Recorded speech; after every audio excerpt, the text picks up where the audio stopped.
here is today's art challenge. I'm going to take a boring tree like the one you see behind me right here, and I'm going to challenge myself to turn it into an epic artwork. But if it doesn't work, I'm going to be staring at this mural wall of an ugly tree, and well, that would be embarrassing.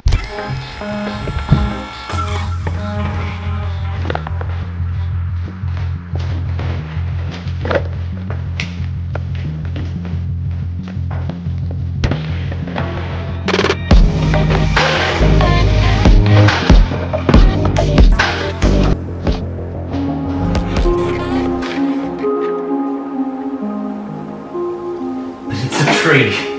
How am I going to make a tree look epic? This is the wall that the artwork will eventually be painted on. But well before that, the client has to approve my drawing, my concept, and I have to figure out how to make a boring old tree look epic.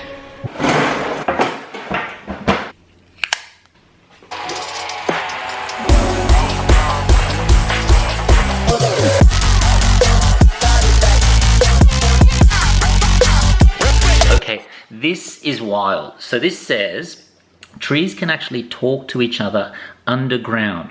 What it says, I'm going to cut myself off from these excited ramblings and say the more that I started to dig deeper and dive into the world of trees and understand all the complexities and fascinating aspects, I got really excited about trying to tackle this goal of drawing an epic tree. There was only one problem. I really wanted to finish the illustration before I had to head off overseas, and I couldn't. So I thought I'll bring the drawing and I'll bring you guys with me.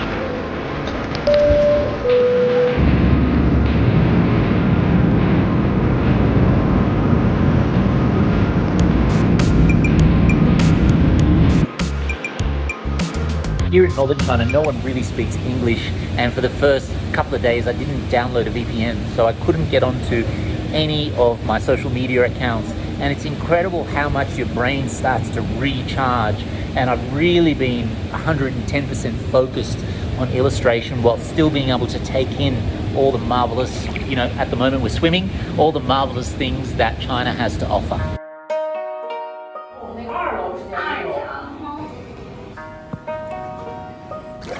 Subscribe. When I first started this drawing, I thought the answer would come from studying trees, branches, roots, bark and light.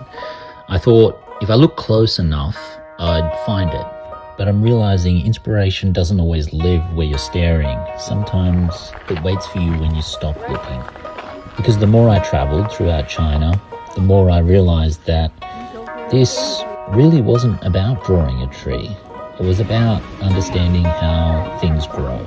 I'm at a park in Harbin City, and I just saw some of these pine cones. China felt completely different and strangely familiar at the same time. Everything here moves differently, the rhythm, the colors, the density of life. And that's when I realized something. A tree isn't just one thing. It's not just bark and leaves. It's history, it's place, it's memory. Everywhere I looked, I saw the same patterns: growth, adaptation, resilience, the jellyfish dancing in the aquarium, the flowers blooming, even just for a moment, the old people dancing like time doesn't exist. So instead of drawing one tree, I decided to draw many. I really spent the first half of this challenge zooming in, obsessing over the tiny details and trying to force something epic to come to life. But inspiration doesn't come from pressure. It comes from perspective.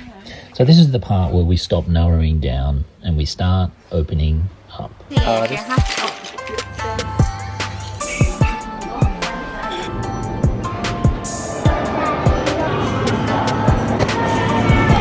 That turtle is absolutely awesome. The patterns on its back and its face, incredible.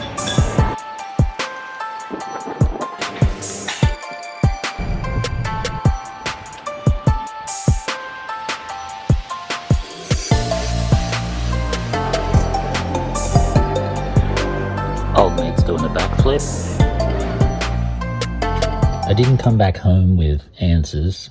I came back with the ingredients. And now, well, it's time to finish this tree.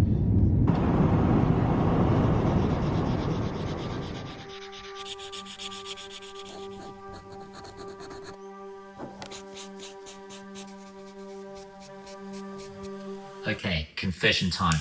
I came back from China feeling all inspired, and then I did something a little bit risky.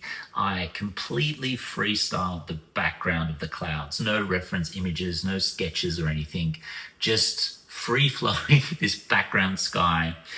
And I don't know if this was a stroke of genius or a giant mistake. I mean, I guess that's the thing with art, right? There's no undo button.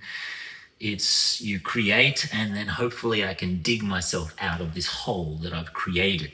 So this is the part of the artwork where the sky, I don't know, I decide if this sky becomes epic or if this sky will be the reason that this whole artwork falls apart. You can really see what I mean when I show you this. The tree is starting to look, you know, pretty cool now, I think, but the background is just really chaotic, and I need to, yeah, let's do it.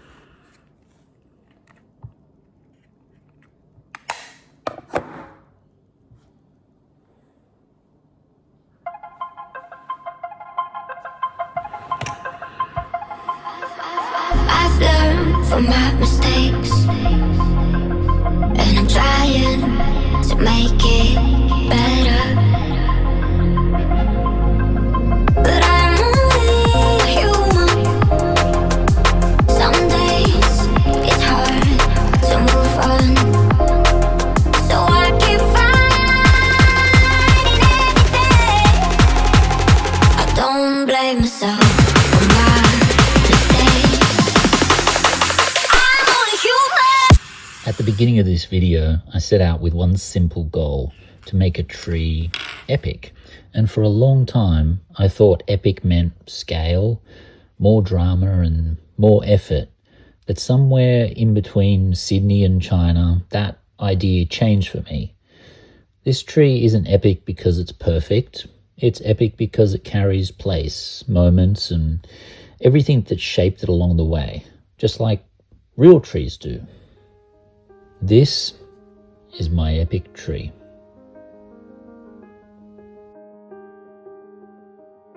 If you want to see me paint this epic tree on this giant wall, make sure to check out the video below. And thank you for watching.